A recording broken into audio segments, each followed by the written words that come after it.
और ये भी आपके सामने एक पावर पॉइंट की स्लाइड आती है आपके सामने।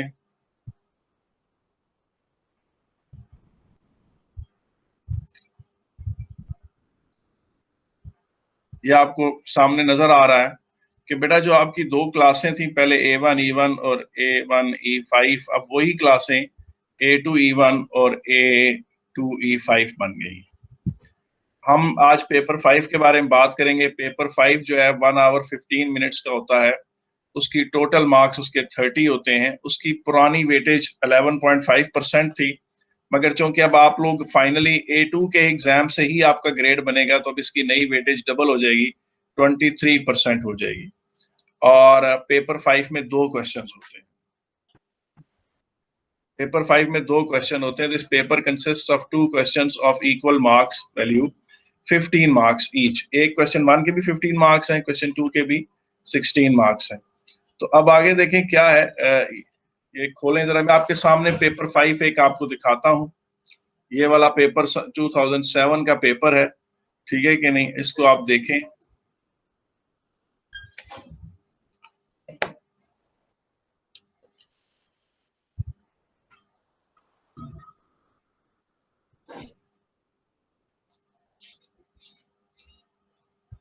ये देखें, ये इसको क्वेश्चन 1 इसका, ये इसका पहला शुरू का ओपनिंग पेज है, इसका फ्रंट पेज इस तरह से होता है इसका पेपर 5। आगे इसको आप चलाएं और इसके बाद ये इसका ये पेपर क्वेश्चन 1 है इसका। It is useful to know how the speed of an object is affected by its size when it is moving through liquid in a confined space. In a laboratory, this can be modeled by dropping a small steel ball through oil. It is suggested that the terminal velocity नजर नहीं आ रहा जी, ये नजर नहीं आ रहा आपको? Sir, नजर नहीं आ रहा। नहीं सर, ये खोलना किस तरह? अच्छा, एक मिनट, ये भी अभी स्क्रीन आप सच, एक मिनट आप वेट करना। ये बेटा शुरू में थोड़े आपको प्रॉब्लम्स आएंगे, क्योंकि ज़ाहिर है ये सॉफ्टवेयर जूम के सॉफ्टवेयर की निस्बत जरा डिफिकल्ट है, तो इसलिए जो है वो हम थोड़ा सा हमें एज ए टीचर मुश्किल पेश आ रही है। और ये 40 अब हम ज़ाहिर इस स्टेज में हम ये चीज़ें सीख रहे हैं।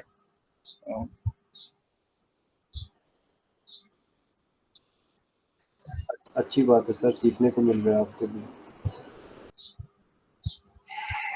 अच्छा, अभी नजर आया आपको? जी सर, आगे। अच्छा, ये देखें, ये पेपर 5 है, ठीक है ना, यूनिवर्सिटी ऑफ कैम्ब्रिज। ये इसका फ्रंट पेज है, 1 आवर 15 मिनट्स का टाइम है, और ये 2 ही इसके क्वेश्चंस होते हैं, दोनों 15-15 नंबर के। ये पहला क्वेश्चन है, ये परफॉर्म नहीं आपने करना। ये देखिए, पहला क्वेश्चन आपकी स्क्रीन पर आ गया सबके के नहीं। It is useful to know that how the speed of an object is affected by its size when it moves through a liquid in a confined space. In a laboratory, this can be modeled by dropping small steel balls through oil. It is suggested that the terminal velocity v is related to the radius of the steel ball by an equation this, where k is a constant. Design a laboratory experiment to investigate whether v is related to r as indicated in the above equation. You should draw a diagram showing the arrangement of your equipment. In your account, you should pay particular attention to the procedure to be followed, how the radius of the steel ball will be measured, how the terminal velocity of the steel ball in oil would be measured, the control of variables, how the data would be analyzed, any safety precautions that you would take. ये 15 marks का है। और उसके बाद आप देखें, आपको पूरा एक पेज दिया गया है, और फिर आपको एक और पेज दिया गया है। यानी इसका मतलब है कि आपने डिटेल में लिखना होता है। और इसमें आपकी जो राइटिंग है, तकरीबन आप समझें कि आपको 2.5 पेज मिले हैं। तकरीबन आपको 2.5 पेज इसमें मिलने को लिखने को मिलते हैं। तो इसमें आपको खुल के लिखने को मिलता है।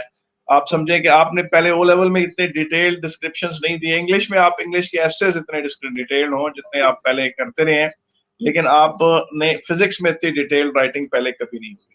उसके बाद क्वेश्चन नंबर 2 है। अच्छा, आप ये नोट करें कि क्वेश्चन नंबर 1 आपने लिखना है, अपने ज़हन से लिखना है। क्वेश्चन नंबर 1 आपने लेबोरेटरी में किसी ऑपरेटर्स को टच नहीं करना। ये आपने 2.5 पेज आपने खुद भर देने हैं सिर्फ इसे पढ़कर, और आप ये जो इस क्वेश्चन के नीचे वाला स्पेस है ये भी इस्तेमाल कर सकते हैं, और ये वाला स्पेस भी, और ये वाला स्पेस भी, और फिर ये, तो आप तकरीबन आपको 2.5 पेज मिलते हैं। और आपने क्वेश्चन नंबर 1 परफॉर्म नहीं करना, यानी you are not going to perform anything. और क्वेश्चन नंबर 2 देखें, इसमें भी एक एक्सपेरिमेंट है, उसका डिस्क्रिप्शन है और उसका रिजल्ट दिया हुआ है। डाटा पहले से ही आपको दे दिया गया है कि ये रिजल्ट इस तरह से है, और फिर आपने उसको आगे जो है ग्राफ प्लॉट करना है। देखें, इस तरह आपको हमेशा ग्रिड मिलेगी, आपको स्केल चूज करने की प्रॉब्लम नहीं होगी, आपको एक ग्रिड मिलेगी, उस पर आपने डाटा प्लॉट करके लाइन ड्रॉ करनी है, उसकी ग्रेडियंट कैलकुलेट करनी है और उससे रिलेटेड क्वेश्चंस आंसर करने हैं। आप इसमें थोड़ा आप शायद खुश हो कि जनाब हमें तो इस दफा बना बनाया ग्राफ मिलेगा, उस पर पॉइंट्स, वो वैल्यूज पहले से ही ये लिखी हुई होंगी, पॉइंट करना बड़ा आसान होगा। लेकिन मैं आपको एक बात, प्लॉट करना बड़ा आसान होगा, लेकिन इसमें एक मसला है। इसमें मसला ये है कि उनके पास यही ग्राफ जो है वो प्लास्टिक की शीट पे बना हुआ होता है, और उसपे वो proper line of best fit डली हुई होती है, पॉइंट्स प्लॉट हुए होते हैं। वो अपनी प्लास्टिक शीट आपके इस ग्राफ के ऊपर रखते हैं और फौरन आइडेंटिफाई कर लेते हैं कि आपने कौन सा पॉइंट गलत प्लॉट किया है।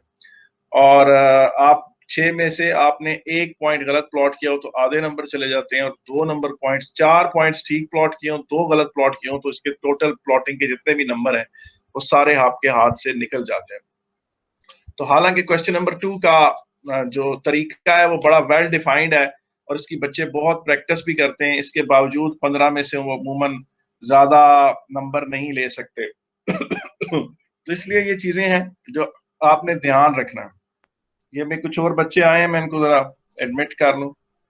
तो अब आपके पास ये पूरा पेपर था जो मैंने आपके सामने पेश किया। 2 ही इसमें क्वेश्चन है, दोनों क्वेश्चंस के 15-15 मार्क्स हैं। मगर हम अभी फिलहाल क्वेश्चन 2 की तरफ नहीं जाएंगे, हम क्वेश्चन नंबर 1 से स्टार्ट करेंगे। और मैंने आपको कल के लेक्चर में बताया था कि क्वेश्चन नंबर 1 वो वाहिद काम की चीज तो आप सीखेंगे। अगर किसी बंदे ने स्टेटिस्टिक्स 1 का कोर्स पढ़ा है जो नॉर्मल मैथ में है, और स्टेटिस्टिक्स 2 का कोर्स पढ़ा हुआ हो जो फर्दर मैथ के साथ लिंक होता है चैप्टर कोर्स, वो पढ़ा हुआ हो, और फिजिक्स के पेपर 5 का क्वेश्चन नंबर 1 उसने अच्छी तरह प्रैक्टिस किया हुआ हो, यानी ये सिर्फ इतने स्किल हो, तो वो लैब में जाकर रिसर्च कर सकता है, लैब में जाकर रिसर्च कर सकता है, डाटा कलेक्ट कर सकता है, और उसके ऊपर अपना एनालिसिस प्रेजेंट कर सकता है। यानी इसका मतलब है कि अगर आपने फिजिक्स का पेपर 5 की प्रैक्टिस की हुई है आपने, और साथ आप स्टैटिस्टिक्स 1 और 2 का कोर्स आपने किया हुआ हो, तो आप एक छोटे लेवल के साइंटिस्ट हैं। आप क्या हैं? आप एक छोटे लेवल के साइंटिस्ट हैं। अगर आपने स्टैटिस्टिक्स 1 और 2 के कोर्सेज पढ़े हुए हैं, और आपने क्या कहते हैं साथ ही जो है आपने पेपर 5 की दबा के प्रैक्टिस की हुई, तो पेपर 5 को मैंने आपको कल पहले भी कहा था स्पेसिफिकली इसके क्वेश्चन 1 को कि इसके 15 नंबर से ज्यादा इसे इज्जत देनी है। तो चलें जी, हम शुरू करते हैं। कैसे करना है, क्या करना है, हम शुरू करते हैं। अब आपके सामने एक और स्लाइड आ रही है। ये तो खैर यहाँ पर मैंने पेपर दिखाया था आपको, आगे चलें। अच्छा, पहला मेरा टॉपिक है concept of fractional error, relative error, fractional uncertainty, relative uncertainty. बेटा ये 4 चीजों से कंफ्यूज ना हो, ये चारों चीजें एक ही हैं, एक ही चीज के ये 4 नाम है, फ्रैक्शनल एरर या रिलेटिव एरर या फ्रैक्शनल अनसर्टेनिटी या रिलेटिव अनसर्टेनिटी, ये चारों एक ही चीज है। आप इससे पहले से वाकिफ हैं, आपने एएस फिजिक्स में ये पढ़ी हुई। Consider a measurement of length coated below. फर्ज करें कि ये कोई लेंथ इस तरह से कोट हुई हुई है 5.2 प्लस माइनस 0.1 मीटर। इसमें जो 0.1 है, ये जो चीज 0.1 है, ये इसका बेटा एरर है, अनसर्टेनिटी है, जिसे आप डेल्टा एल से रिप्रेजेंट करते हैं। तो fractional uncertainty of the length will then be delta L over L, यानी error in length over length, और 0.1 ओवर 5.2। तो फ्रैक्शनल एरर के कोई यूनिट्स नहीं होते, क्योंकि ऊपर वाली चीज के यूनिट्स मीटर है, नीचे वाली चीज के यूनिट्स मीटर है, और मीटर मीटर कट जाएगा, तो इसके कोई यूनिट्स नहीं होंगे। ये वो चीज है जो आप एएस फिजिक्स में पहले पढ़ चुके हैं। अब आप ये चीज देखें, consider a measurement of the wavelength coated below. ये वेवलेंथ जोड़ के लिखना था, बहरहाल इसमें गैप है, ये गलती से 4.72 into 10⁻⁷ plus minus 0.02 into 0.03 into 10⁻⁷। ये इसके अंदर एरर है, error in the measurement of length in the wavelength, जिसको आप डेल्टा एल से रिप्रेजेंट करते हैं। अच्छा, अब आप इसमें से 10⁻⁷ को कॉमन करके भी लिख सकते हैं, और फिर आपको पता है कि fractional uncertainty of the wavelength will then be delta L over L. 0.03 को ऊपर लिख लें और 4.72 को नीचे लिख लें। आपको पता है ये 10⁻⁻7 ऊपर लिखना और नीचे लिखना ऐसे फजूल सी चीज है, क्योंकि इसने कट जाना है। तो fractional uncertainty can also be calculated by ignoring into 10⁻⁻7 completely. तो जब आप फ्रैक्शनल अनसर्टेनिटी करते हैं, जब भी आप फ्रैक्शनल अनसर्टेनिटी कैलकुलेट करते हैं, तो आप जो है यूनिट्स इसके खत्म हो जाते हैं, और इसके साथ जो ये मल्टीप्लाइंग फैक्टर है जिस तरह ये है, ये इसको आप ऑल टुगेदर आप इग्नोर कर सकते हैं। और अगर फर्ज करेंगे ये भी सेंटीमीटर में होता और ये भी सेंटीमीटर में होता, तब भी आप इसके यूनिट्स कन्वर्ट ना करते।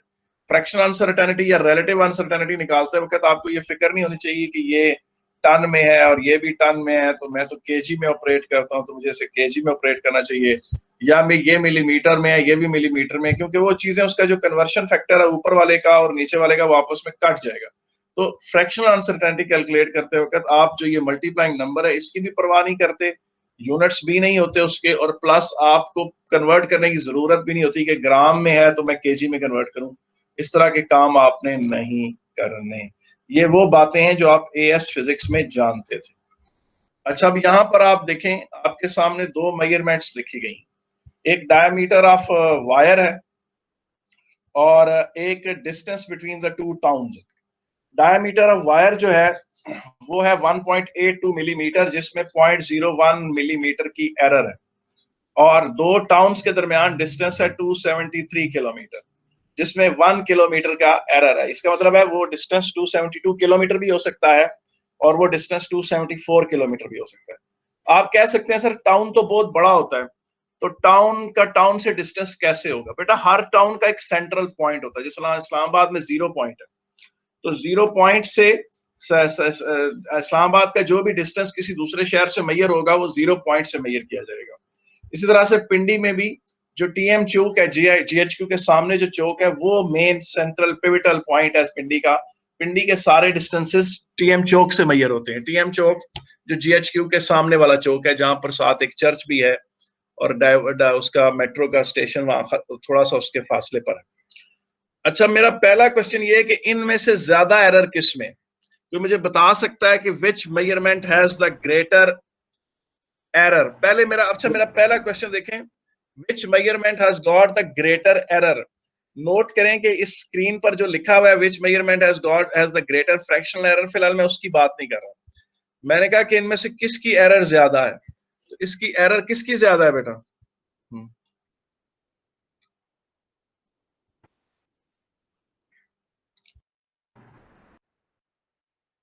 किसकी एरर ज्यादा है?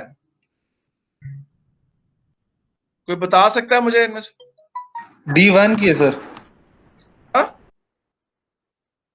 बिल्कुल नहीं, देखिए इसमें नॉर्मल एरर जो है, वैसे एरर देखने में तो आपको पता है ना, दो टाउन्स की ज्यादा 1 किलोमीटर की एरर है, लेकिन वायर में तो 0.01 मिलीमीटर की एरर है।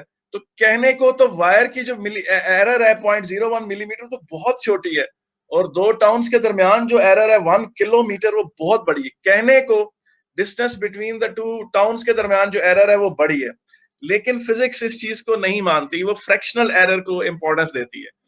पहले जो वायर का डायमीटर है, अगर आप देखें तो उसको 0.01 को 1.82 से डिवाइड करें और इस 1 किलोमीटर को 273 से डिवाइड करें, फ्रैक्शनल एरर जो वायर के केस में है वो 0.00549 है, और fractional error in the case of the measurement of distance जो है वो 0.00366 है। Therefore fractional error of the distance is lower than that of the diameter. उसका मतलब है कि फिजिक्स में एरर की इंपॉर्टेंस नहीं होती, फ्रैक्शनल एरर की इंपॉर्टेंस होती है। फिजिसिस्ट जो है वो एरर को इतनी अहमियत नहीं देते, वो फ्रैक्शनल एरर को अहमियत देते हैं। अच्छा, आप मुझे ये बात बताएं कि किस चीज ने फ्रैक्शनल एरर को कम किया? कोई जवाब दे सकता है मुझे इसका? किस चीज ने फ्रैक्शनल एरर को कम किया? सर डिनोमिनेटर में। तो इसका मतलब है मेजर्ड क्वांटिटी की वैल्यू ने। In physics the fractional error is more important than the actual error. When the magnitude of measured quantity increases, the fractional error decreases, and that is the main target of the physicist doing experiment. यहां पर मुझे आगे लिखना चाहिए था कि main target उस physicist का है जो मेजरमेंट्स कर रहा है, जो एक्सपेरिमेंट्स परफॉर्म कर रहा है, उसकी उसका उसका इंपॉर्टेंस ज्यादा है सबसे ज्यादा उसकी, कि वो उसके नजदीक फ्रैक्शनल एरर सबसे ज्यादा इंपॉर्टेंट है। ये बात अब बेटा बार बार आएगी। अब आए जरा ओ लेवल एटीपी फिजिक्स पे चले जाते हैं। ओ लेवल में एक क्वेश्चन आपने डे 1 से बहुत ज्यादा किया होगा कि how will you measure the thickness of one paper as accurately as possible. किया था कि नहीं किया था? ओ लेवल का मशहूर सवाल है। Yes. अच्छा, अब आप मुझे बताएं कि इस क्वेश्चन को आप किस तरह से डील करते हैं। Micrometer screw gauge. तो जी बिल्कुल, लेकिन आपका तरीका क्या होता था? सर फाइल बना के लेते हैं सबके। हाँ, तो आप देखिए, आप किसी भी एरर को आप क्या कहते हैं वो नहीं करते थे। आप किसी भी एरर को आप वो नहीं करते डायरेक्ट, इसको एक पेपर को मेजर नहीं करते, क्योंकि आप अच्छा क्या करते हैं, we will take a stack of 500 papers, we will measure their thickness. We will take a stack of 500 papers. We will measure their thickness by the help of a micrometer. The reading of micrometer will then be divided by 500 to get the thickness of one paper. बेटा ये O level का question है, मगर बेटा यही एक O level का question आपकी, आप फिजिक्स में पीएचडी भी कर जाए ना, आप फिजिक्स की बड़ी कोई सोफिस्टिकेटेड रिसर्च भी कर रहे हो, मेजरमेंट्स में ये सादा सवाल हमेशा रहेगा, आपका मेन आपका रहेगा। ये मतलब मेजरमेंट्स में ये हमेशा वो रहेगा, क्या कहते हैं, आपका मेन थीम रहेगा। आप हमेशा इसी के ही थ्रू आप मूव किया करेंगे। ये आपका मेन, आप समझें कि ये वाला जो बात है कि थिकनेस ऑफ वन पेपर, ये बात आपके जहन में रहनी चाहिए, ये बात आपके जहन में कील की तरह ठुक जानी चाहिए। ये चीज कभी भी आप, मैंने कहा ना, आप पीएचडी कर जाएं, आप नासा के किसी बड़े सोफिस्टिकेटेड रिसर्च सेंटर में भी चले जाएं, मेजर्ड क्वांटिटी को बढ़ाना, फ्रैक्शनल एरर को कम करना और फिर वो जो एवरेज आउट करना, ये टेक्निक कभी भी फेल नहीं होगी, ये हमेशा रहेगी, इसने नहीं खत्म होना। फिजिक्स की ये बैकबोन हमेशा रहेगी, ये बात कभी भी नहीं वो होगी। आगे चलते हैं। अब आ जाता है जी topic concept of control of variables, ठीक है कि नहीं। Topic concept of control of variables क्या है वो देखेंगे। देखेंगे जनाब, आप देख रहे हैं एक तस्वीर में एक बॉल आ रही है, वो विकेटों को लग रही है। फर्ज करें, मैं मिसाल देता हूं कि आप में से किन दो बच्चों की मिसाल, आप में से क्रिकेट कौन कौन खेलता है? कोई नाम ले जो बहुत ज्यादा क्रिकेट फैन है भाई। सर कोई से हाँ, सर उमैर है बहुत बड़ा फैन। उमैर के अलावा दूसरा कौन है? दो बंदे चाहिए। अच्छा, फर्ज करें आजमीर और उमैर कहते हैं कि जी, आजमीर कहता है कि जनाब मैं जब बॉल करता हूं तो मेरी बॉल मिडिल स्टंप को मैं बड़ा एक्यूरेट हूं। आगे से उमैर कहता है मैं भी बड़ा एक्यूरेट हूं। तो हमने इन दोनों को क्या कहते हैं, हमने कहा अच्छा चलो ठीक है, हमने इन दोनों का एक्सपेरिमेंट करवा दिया। हमने इस तरह किया कि इनको दोनों को हमने एक टारगेट दे दिया जी, कि मैंने आजमीर को कहा कि तुम 100 बॉलें फेंकोगे। कितनी बॉलें फेंकोगे? 100 बॉलें फेंकोगे, और फिर हम देखेंगे कि तुम कितनी दफा मिडल स्टंप को हिट करते हो। और अगर तुम्हारी बॉल एक सर्टेन स्पीड से स्लो हुई तो फिर हम तुम्हारी वो बॉल रिजेक्ट भी कर देंगे। तो इसका मतलब है कि आजमीर ने 100 बॉलें फेंकनी है जिनकी minimum speed 100 kilometre per hour हो, और वो हम मेजरमेंट कर रहे होंगे, और उसमें से जितनी दफा आजमीर मिडल स्टंप को हिट करेगा वो हम काउंट करेंगे। फिर हम यही बात उमैर के साथ करेंगे। हम उमैर को कहेंगे कि वो 100 बॉलें फेंकेगा, और उसमें से कोई एक बॉल भी अगर 100 किलोमीटर पर आवर की स्पीड से कम होगी तो वो वाली रीडिंग उसकी रिजेक्ट हो जाएगी। और with keeping his speed with 100 kilometre per hour 100 बॉलें फेंकेगा वो, और कितनी दफा वो मिडल स्टंप को हिट करता है वो हम गिनेंगे, और उस हिसाब से फिर हम डिसाइड करेंगे कि इन दोनों में से कौन एक्यूरेट बॉलर है।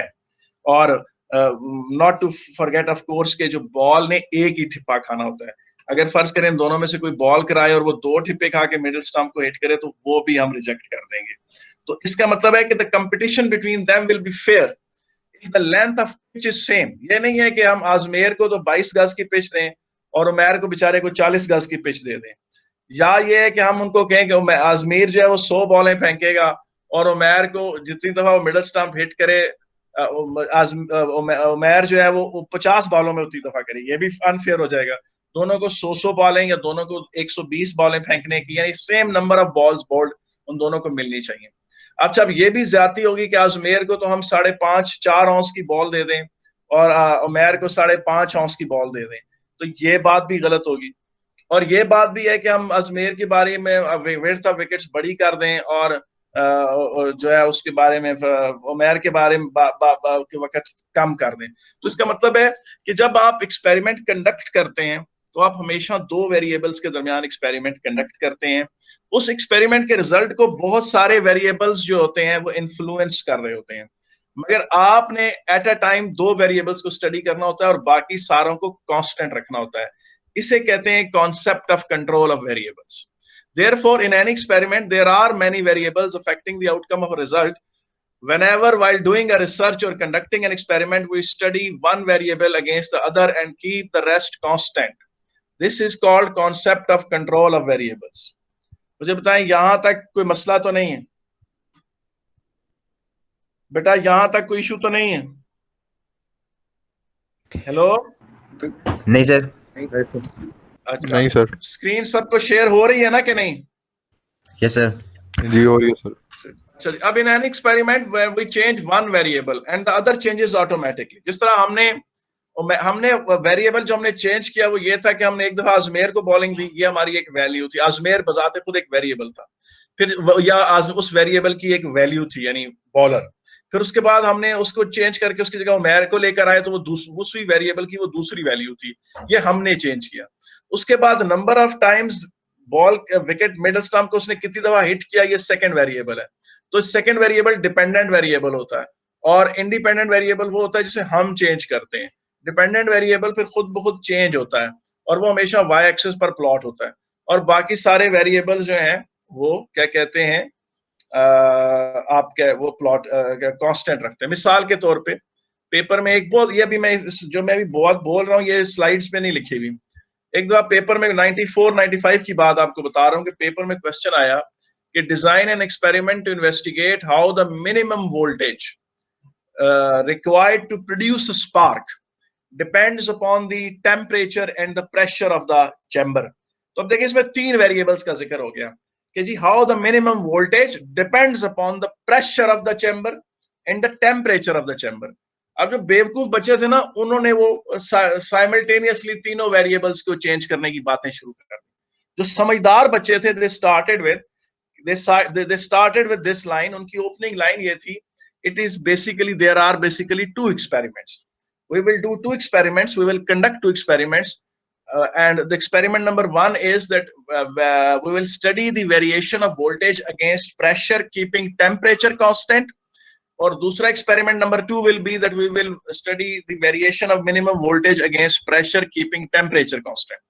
वो मैंने ऐसा तो नहीं किया गलती से दोनों दफा एक ही चीज कांस्टेंट बोल दी हो, यानी पहली दफा हो कि variation of minimum voltage versus temperature keeping pressure constant. Experiment number 2 क्या होगा, variation of minimum voltage versus pressure keeping temperature constant. तो इसका मतलब ये है कि आपने फिर उन्होंने दो एक्सपेरिमेंट लिखे और उन्होंने दो एक्सपेरिमेंट्स के उनको फिर मार्क्स मिले। तो इसका मतलब है कि एक्सपेरिमेंट जब भी आप लिखते हैं आप one variable against one variable लिखते हैं। अगर पेपर में तीन वेरिएबल्स का जिक्र भी हो तो आप कहेंगे कि नहीं मैं इस एक्सपेरिमेंट को दो हिस्सों में तोड़ दूंगा, पहले मैं अपने डिपेंडेंट वेरिएबल को एक इंडिपेंडेंट वेरिएबल के अगेंस्ट चेक करूंगा और बाकी चीजें कांस्टेंट रखूंगा, और फिर आप कहेंगे कि मैं इसी डिपेंडेंट वेरिएबल को against other independent variable check करूंगा और बाकी इंडिपेंडेंट वेरिएबल्स को कांस्टेंट रखूंगा। ये चीज अब जो आप आगे लिखेंगे ये बार बार आपके सामने आती जाएगी। तो आए मैं आपके सामने जो आज मैंने आपको पेपर दिखाया है वो पेपर दोबारा देखें आप, और उसमें मैं आपको एक रिटर्न उसका जो सोल्यूशन है वो लिख के देता हूं। ये आपने आसान सा एक वो है, ये देखें पहला, इसको जरा गौर से देखें। ये चीज आप जानते हैं कि आप स्टील बॉल में स्टील बॉल को अगर आप किसी सिलेंडर में फेंकें, सिलेंडर हो जो ऑयल से भरा हुआ हो, उस सिलेंडर में स्टील बॉल को फेंकें तो आपको पता है कि शुरू में वो एक्सेलरेट करता है, एक्सेलरेट करने के बाद उसकी स्पीड कांस्टेंट हो जाती है। उसकी जो कांस्टेंट स्पीड है वो उसके रेडियस पे डिपेंड करती है, देखिए, और कांस्टेंट स्पीड को टर्मिनल स्पीड कहते हैं। अब जो बड़ा स्टील बॉल है अकॉर्डिंग टू दिस इक्वेशन उसकी टर्मिनल स्पीड ज्यादा होगी और जो छोटा स्टील बॉल है उसकी टर्मिनल स्पीड कम होगी। ये वेरी है क्वेश्चन। मैंने ये अच्छा जो मैंने इसका आंसर है ये मेरा लिखा हुआ आंसर नहीं है, ये किसी स्टूडेंट का लिखा हुआ आंसर है और ये बहुत अच्छा था। इस बच्चे को मैंने तकरीबन फुल 15 में से 15 आंसर मार्क्स दिए थे, तो वो मैं अब आपके सामने पेश करता हूं कि किस तरह से लिखा जाता है। इसमें आप ये चीज देखें कि ये अब मैंने डायग्राम जो बनाई है, ये आप समझें कि ये मेजरिंग सिलेंडर सारे का सारा ऑयल से भरा हुआ है। इसमें मैंने ऑयल दिखाया नहीं है, लेकिन आप एज्यूम करें कि ये मेजरिंग सिलेंडर सारे का सारा ऑयल से भरा हुआ है, और ऑयल भी किधर तक, ऑलमोस्ट जहां पर ये जो एरो नहीं आ रहा, ये वाला, इस जहां एच का ये एरो आ रहा है, जहां से एच की मेजरमेंट हो रही है, इधर तक ऑयल का वो अपर मेनिस्कस है, यानी ऑयल यहां तक भरा हुआ है सारा। और ये चीज एक रबर बैंड है। ये चीज आपको, ये मेरा कर्सर मूव करता हुआ नजर आ रहा है कि नहीं आ रहा बेटा? आपको ये एरो मूव करता हुआ नजर आ रहा है? आ रहा है सर। जी सर। ये रबर बैंड है 1, ठीक है ना? ये रबर बैंड 1 लगा हुआ है, और फिर ये रबर बैंड 2 लगा हुआ है, ठीक है?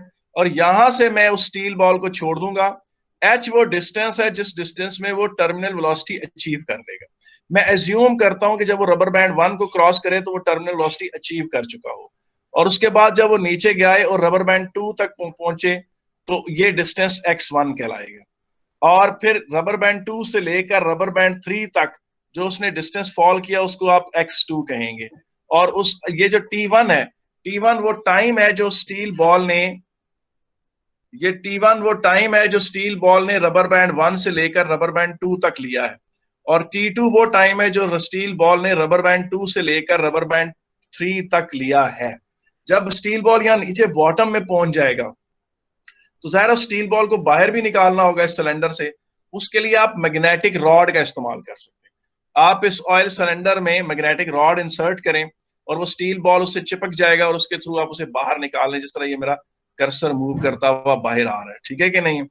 अब ये बात है कि मैंने जिस तरह कहा कि पहला मेरा ओपनिंग पॉइंट ये है कि मुझे जो लैब के अंदर लॉन्गेस्ट मेजरिंग सिलेंडर मिलेगा ना, वो मैं लूंगा। लॉन्गेस्ट क्यों लूं? सबसे बड़ा जो फर्ज करें जो लॉन्गेस्ट अवेलेबल सिलेंडर है वो लूंगा। क्यों भला? लॉन्गेस्ट अवेलेबल सिलेंडर का मुझे फायदा ये होगा कि एच की लेंथ लंबी होगी, x1 भी लंबा होगा, x2 भी लंबा होगा। x1 जब लंबा होगा तो fractional error in measuring x1 will be small, fractional error in measuring x2 will also be small. ये चीज देखकर कैम्ब्रिज का एग्जामिनर मुझे 2 नंबर देगा। किसी और ने कहा ना कि मैं x1 रूलर से मेजर करूंगा, उसको वो 1 नंबर देगा। लेकिन जब मैं ये लिखूंगा कि I will select the longest cylinder available in the lab, I will fill it with the oil till brim, and then I will fix rubber band 1, rubber band 2 and rubber band 3 in such a way that gives the x1 largest possible value, and x2 the largest possible value, and h the largest possible value. In this way the fractional error in measuring x1 will, जब मैं इसे metre rule से major करूंगा। अच्छा, आप ये भी नहीं कभी लिखेंगे कि x1 मेजर कर दिया, आप बताएंगे I will measure x1 with the help of metre rule. यानी इसका मतलब है आप कभी भी नहीं ये कहेंगे कि आई विल मेजर दिस, आप इंस्ट्रूमेंट का रेफरेंस देंगे, ठीक है कि नहीं? अच्छा, पेपर 5 में आपने फिजिक्स एक्सप्लेन नहीं करनी। मिसाल के तौर पे आप कभी भी ये नहीं लिखेंगे कि स्टील बॉल जब पानी मेजरिंग सिलेंडर में नीचे गिर रहा था तो उसका वेट नीचे एक्ट कर रहा था, उसे अब थ्रस्ट ऊपर लग रही थी, उसे एक ड्रैग फोर्स भी लग रहा था, और वेट जब ड्रैग फोर्स प्लस अब थ्रस्ट के बराबर हो गया तो उसने टर्मिनल वेलोसिटी अचीव कर ली, उसकी लॉस ऑफ पोटेंशियल एनर्जी उसकी work done against frictional forces के बराबर थी। इस तरह की आप कुछ भी बात नहीं करेंगे। इसका मतलब है आप you are not going to talk about the physics. आप सिर्फ ये बताएंगे कि आपने ऐसा क्या किया जिसकी वजह से ये चीजें बहुत एक्यूरेटली मेजर हुई, आपने ऐसे क्या बंदोबस्त किए। तो आप कहेंगे कि जी मैं मीटर रूल इसके बिल्कुल पैरेलल खड़ा करूंगा, मीटर रूल के साथ मैं एक प्लम लाइन लगाऊंगा ताकि मीटर रूल परफेक्टली वर्टिकल हो, फिर मैं सेट स्क्वायर्स का इस्तेमाल करूंगा, I will keep line of sight perpendicular and I will note down this position, then I will note down this position, I will subtract this reading from this reading, that will give me x1. I'll try to keep x1 as large as possible because keeping x1 large as possible will reduce fractional error in measuring x1. Cambridge के examiner की आंखों में आंसू आ जाएंगे, वो कहेंगे यार क्या कमाल बच्चा है, ये फिजिक्स को उसकी रूह तक जानता है। Sir, और फिर आपने जी Sir, can you repeat that?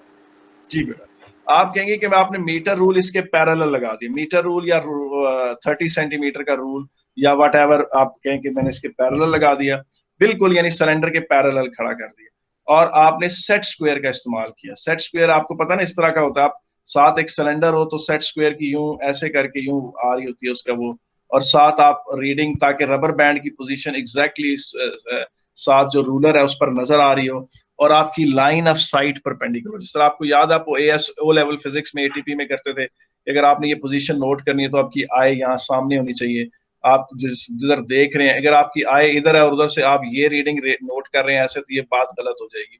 आपकी जो वो है ना line of sight perpendicular to the reading होनी चाहिए।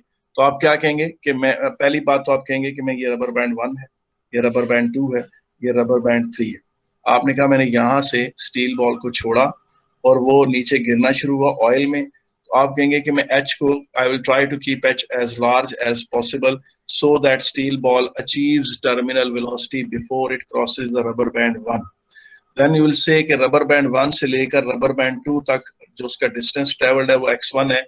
You will say that I'll try to keep the x1 as large as possible so that fractional error in measuring x1 is small, and I'll also try to keep x2 as large as possible. x2 जो है वो rubber band 2 और rubber band 3 का distance है। फिर आप कहेंगे कि मैंने मीटर रूल को इसके बिल्कुल पैरेलल, यहाँ पर बिल्कुल पैरेलल सिलेंडर के साथ खड़ा कर दिया और मीटर रूल के साथ एक प्लम्ब लाइन लगा दी। प्लम्ब लाइन इसलिए लगाई कि मुझे पता चल जाए कि मीटर रूल मेरा परफेक्टली वर्टिकल है। और फिर मीटर रूल से जब आपने रीडिंग लेनी है तो मुमकिन है रबर बैंड के साथ आपकी आई ने इस तरफ मूव करना है, तो आपने साथ सेट स्क्वायर को यूज कर लें ताकि आपको पता हो कि आप रबर बैंड के बिल्कुल एडजेसेंट जो रीडिंग आ रही है वो रीडिंग ले रहे हैं, आप कोई पैरेलक्स एरर नहीं कर रहे। और साथ आप ये भी लिखें कि आपकी line of sight perpendicular to the reading होगी, ताकि आप यानी उसको ये वाली बातें बताएंगे कि आपने ऐसा क्या किया जिसकी वजह से आपकी reading as accurate as possible हुई। आप इसमें ये वाली बातें नहीं लिखेंगे कि जी वो आप थ्रस्ट वेट इसका जो है वो नीचे एक्ट कर रहा होता है, आप थ्रस्ट ऊपर लग रही होती है, ड्रैग फोर्स भी लग रहा होता है, और टर्मिनल वेलोसिटी वो तब अचीव करता है जब वेट जो है ड्रैग फोर्स और अब थ्रस्ट के बराबर हो जाता है। और जब टर्मिनल वेलोसिटी अचीव हो जाती है तो उस वक्त जी loss of potential energy work done against frictional forces के या विस्कस फोर्सेस के बराबर होती है। आपने इस तरह की कोई बात नहीं करनी, आपने सिर्फ ये कहना है आपने ऐसा क्या किया जिसके जरिए आपने अपने वेरिएबल्स को as accurately as possible measure कर लिया, और आपने उसके लिए क्या क्या बंदोबस्त किए। आपने कभी भी नहीं ये बात लिखनी I will measure this quantity, आपने बताना है I will measure this quantity with this instrument, इस तरह से। यानी आपने उसकी मेजरमेंट के ऊपर करना है कि आपने मेजर कैसे किया ये। अच्छा, अब जब वो स्टील बॉल यहां से गुजरा तो आपने कहा मैंने स्टॉप वॉच ऑन कर, बल्कि आप कहेंगे मेरे पास ऐसी स्टॉप वॉच थी जिसमें स्प्लिट टाइमिंग की ऑप्शन थी। स्प्लिट टाइमिंग की ऑप्शन ये होती है कि जब वो रबर बैंड यहाँ पर स्टील बॉल पहुंचा तो आपने एक बटन दबाया तो ये टाइम T1 रिकॉर्ड हो गया और स्टॉप वॉच दोबारा शुरू हो जाती है। और जब रबर बैंड 3 तक पहुंची और आपने स्टॉप वॉच बंद कर दी तो आपके पास 2 टाइम अलग-अलग आ जाते हैं। इसे कहते हैं स्प्लिट टाइमिंग की ऑप्शन। ये स्टॉप वॉचेस में मौजूद होती है कि आप एक बटन प्रेस करते हैं, स्टॉप वॉच ऑन हो जाती है, फिर आप जब दोबारा बटन को प्रेस करते हैं तो स्टॉप वॉच का एक टाइम रिकॉर्ड होकर अलग स्क्रीन पर आ जाता है और स्टॉप वॉच दोबारा स्टार्ट हो जाती है और दोबारा से एक नया टाइम मेजर करती है। और जब आप तीसरी दफा बटन दबाते हैं तो स्टॉप वॉच बुक रुक जाती है और वो 2 डिफरेंट टाइम्स आपको बताती है। अच्छा, अब एक बात सुने बेटा, अगर मैं आपसे कहूं कि यार मैंने ताली बजाई और आप मेरे ताली बजाने के टाइम को मेजर करें, तो आपको पता है ताली तो मिली सेकंड में बज जाती है। देखिए ये मैंने ये बजा दी। अब ताली के बजने का अमल, मेरे 2 हाथों के टच करने का अमल और मेरे दोनों हाथ एक दूसरे से कितनी देर तक इन टच रहे, वो तो टाइम बेटा मिली सेकेंड्स में होगा। तो जो मिली सेकेंड्स के टाइम होते हैं ना, वो कभी स्टॉप वॉच से मेजर नहीं किए जाते। As a rule of thumb आप याद रखेंगे, जो टाइम 2 सेकंड या 3 सेकंड से बड़ा है ना, आप कोशिश करें कि सिर्फ उसके लिए आप उसका जिक्र करें स्टॉप वॉच का। तो अब आप इसमें ये कह सकते हैं, आप इस तरह से कह सकते हैं कि I will try using a transparent thick oil. Why transparent? So that you can see the movement of steel ball in it. And then why thick oil? So that the movement of the steel ball in that oil is slow enough that it should give a very large value of T1, 2 second, 3 second, 4 second. And keeping X1 large and using thick oil, दोनों factors मिलकर T1 को large करेंगे। अब जब वो दोनों time to pass from rubber band 1 to rubber band 2, तो जो T1 जब लार्ज होगा तो fractional error in measuring T1 भी स्मॉल होगी। जब आप ये बात लिखेंगे ना कि मैं X1 के लार्ज रखने का मुझे बेनिफिट ये हुआ कि T1 भी लार्ज हो गया, और थिक ऑयल के रखने का मुझे बेनिफिट ये हुआ कि T1 उससे भी लार्ज हो गया। दोनों से T1 के ज्यादा होने से ये हुआ कि मैंने उसे स्टॉप वॉच से मेजर कर लिया, और अगर मेरा अपना कोई रिएक्शन टाइम एरर था उसमें तो फ्रैक्शनल एरर खुद बहुत कम हो जाएगी। ये बात एक सेपरेट मार्क्स देगी, आप ये बात आपको एक सेपरेट मार्क्स देगी। तो अब आपने करना क्या है, और फिर आपने कहा कि जी मैंने X2 को टाइम T2 से टाइम T2 भी लार्ज हो जाएगा। जब मैं X2 को लार्ज रखूंगा तो T2 भी लार्ज होगा। जब T2 लार्ज होगा तो इसका मतलब ये है कि आपका जो है वो fractional error in measuring T2 भी जो है वो स्मॉल होगी। आए चलते हैं आगे। ये जो एक्सपेरिमेंट है ये मेरा लिखा हुआ नहीं है, ये एक स्टूडेंट का है जिसको मैंने 14 आउट ऑफ 15 या 13 आउट ऑफ 15 दिए थे, तो वो मैं आपके सामने लिखता हूँ। ये उसी का पेंसिल से लिखा हुआ एक्सपेरिमेंट था जो आज सुबह मैंने अपने बच्चों किसी से टाइप करवाया। ये ठीक है ना, इसमें मैंने खुद से कोई एडिशन नहीं की। अच्छा जी, independent variable is the radius of steel ball and we will measure the diameter of steel ball by using vernier caliper. We will measure the diameter of a ball by using vernier caliper. Then we will divide it by 2 to get the radius. अच्छा जी, to get the radius. To avoid any error, we will measure the radius of steel ball thrice from different orientations. Different orientations का मतलब क्या है कि अगर आपके पास steel ball है तो मसलन फर्ज करें कि ये मैं आप बनाने की कोशिश कर रहा हूँ, ये जिस तरह मेरा कर्सर घूम रहा है, ये स्टील बॉल है, तो मैं एक दफा उसका डायमीटर ऐसे मेजर करूंगा, फिर मैं उसका डायमीटर ऐसे मेजर करूंगा, फिर मैं उसका डायमीटर इस तरह मेजर करूंगा। तो और उसको अच्छा जी, will from different orientation will take the largest value of the diameter. अब देखिए इसमें एवरेज आउट नहीं कर रहा, बल्कि मैं डायमीटर की लार्जेस्ट वैल्यू मेजर कर रहा हूँ। ठीक है नहीं, डायमीटर की लार्जेस्ट वैल्यू मेजर करने का क्या फायदा होगा मुझे जो आप देखें, ये आपके सामने बॉल एक आ रही है, बॉल के नहीं आ रही। देखिए इसमें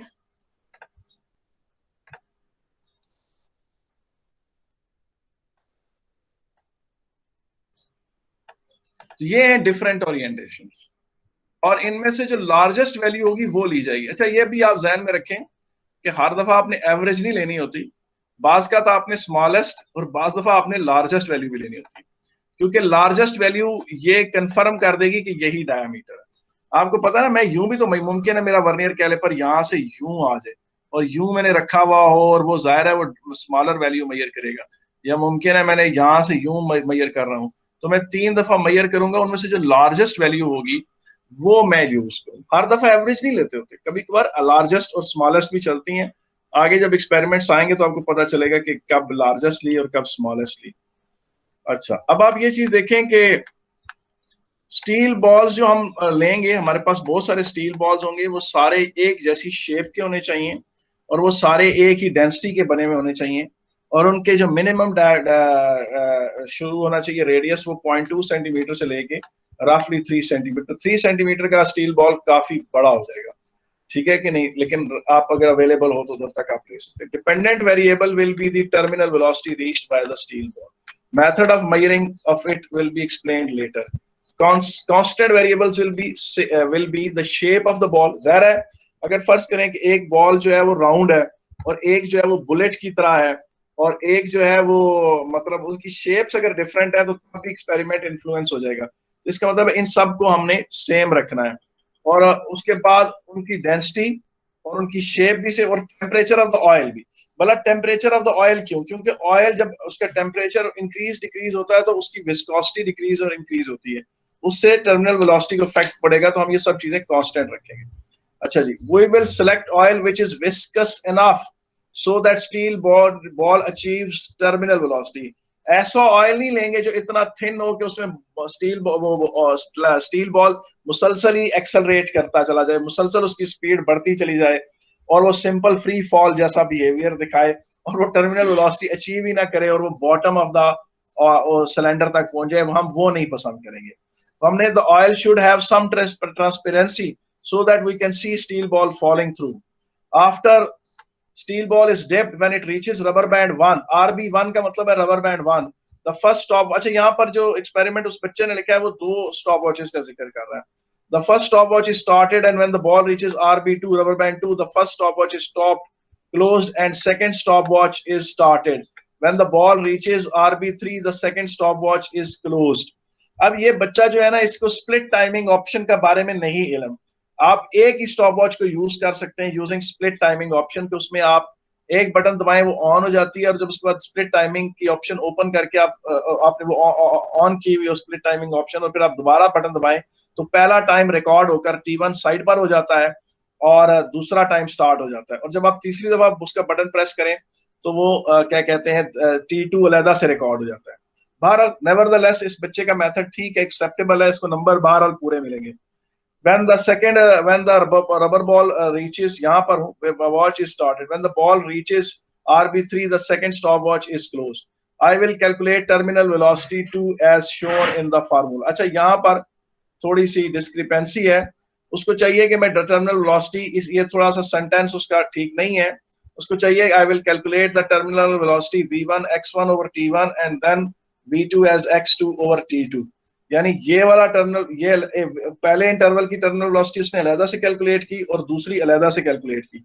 if these two velocities are equal, अगर v1 v2 के बराबर है, then it will be proved that ball has reached terminal velocity. यहाँ हैज नहीं लिखा हुआ, तो अब ball has reached terminal velocity before it reaches rubber band 1। If there is minor difference between v1 and v2, then we will take the average. अब ये देखें, keeping x1 and x2 will give us time, यहाँ पर typing फिर error है।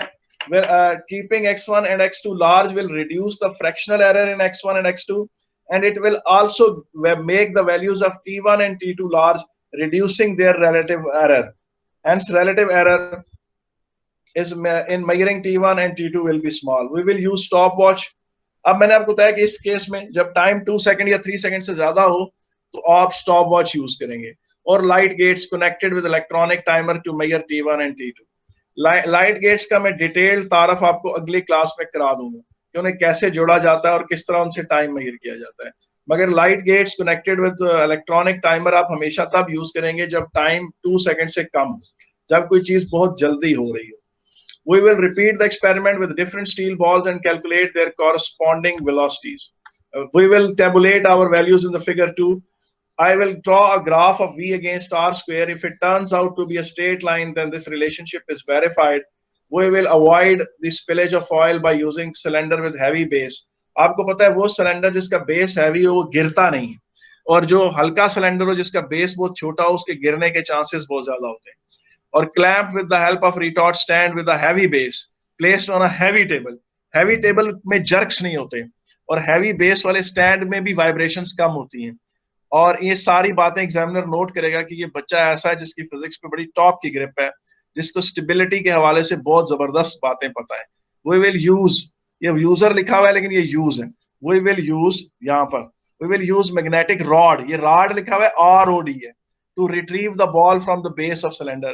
There should not be any flame near the oil if it is a flammable oil. I'll use the longest cylinder available in the lab, as I have to keep H large, so that H भी large होना चाहिए, so that the ball reaches terminal velocity before reaching RB1. तो बेटा ये experiment मैंने आपको इसका सन दे दिया, ये जून 2007 का एक्सपेरिमेंट है, और आप सबसे पहले इसी को लिखेंगे। ये आपका होमवर्क भी है, ये आप मुझे करके सबमिट करा देंगे। ये सबसे आसान डिजाइन एक्सपेरिमेंट था जो आज तक आया था, और इसकी जो थ्योरी है वो आपने एएस फिजिक्स में पहले से पढ़ी हुई है। तो इसका मतलब है कि मैं अब आपसे ये तवक्को रखता हूं कि ये आपने जो है वो क्या कहते हैं पूरा प्रैक्टिकल अपने हाथ से लिख कर आपने मुझे आज शाम तक ही दे देना है, ठीक है कि नहीं है। और अभी जो है हम यहाँ पर क्लास जो है वो हम खत्म करते हैं। आपने कोई क्वेश्चन पूछना हो तो मैं हाजिर। जी Sir, can सर we ये मेल get कर the- देना। ये क्वेश्चन 2007 का पेपर है बेटा। ये वीडियो अगर रिकॉर्ड होगी तो ये वीडियो अब अलबत्ता आपको पूरी मिल जाएगी दोबारा सुनने के लिए। आई थिंक मैंने रिकॉर्डिंग ऑप्शन तो प्रेस की हुई है, तो जो ही ये वीडियो आपको मिल जाएगी आप, ठीक है कि नहीं है, वीडियो आपको अवेलेबल हो जाएगी। अच्छा, और कोई क्वेश्चन बेटा? और ये मुझे आज शाम तक 9 बजे तक ये लिख के प्रैक्टिकल दे दें। यही वाला प्रैक्टिकल जिस तरह से आप इससे ज्यादा अच्छा लिखना है, आपने ज्यादा बेहतर लिखना है, ज्यादा खूबसूरत लिखना है आपने इसमें। डिजाइन एक्सपेरिमेंट आसान आ जाए, जब डिजाइन एक्सपेरिमेंट आसान आ जाए तो फिर बड़ा डिटेल लिखना होता है। आप हमेशा ये सोचें कि जब डिजाइन एक्सपेरिमेंट आसान आ जाए तो फिर आप समझें कि बाकी लोग भी बहुत अच्छा लिख रहे होंगे, तो आपने उनसे बढ़कर अच्छा लिखना है। इसका मतलब है कि आपने फिर उसके अंदर you have to flex your muscles. आपने अपनी जितनी भी आपने इंफॉर्मेशन आपको आती है वो आपने सारी फिर लिखनी है। ये रात 9 बजे तक आपने मुझे सेंड कर देना। तो class comes to an end over here. कोई क्वेश्चन पूछना है, मैं हाजिर। ये सेंड का बेटा ये मुझे मेरे ईमेल एड्रेस पे सेंड कर, मेरे ईमेल एड्रेस पे सेंड कर। कोई क्वेश्चन पूछना है तो मैं हाजिर हूं।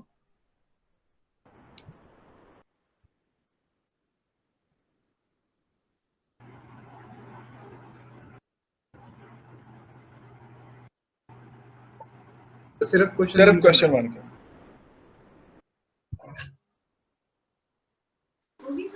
Sir, where do we get the recording from?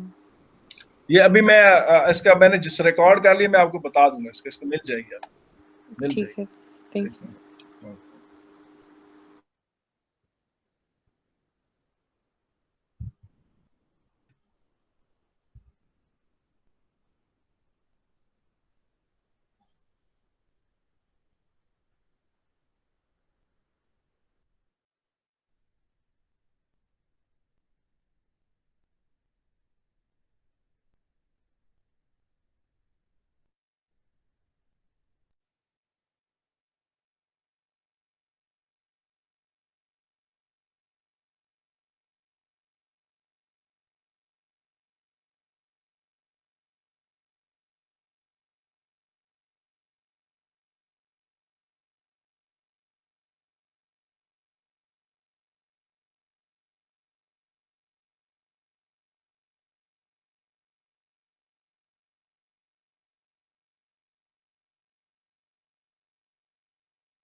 Circle की क्लास होगी कल थ्योरी वाली क्लास होगी और ये वाली फिर बाद में होगी। ये वाली तो कल नहीं होगी। P4 होगी। P4 आपको आज समझ आ गई है कि नहीं? जी सर आ गई। चलो ठीक।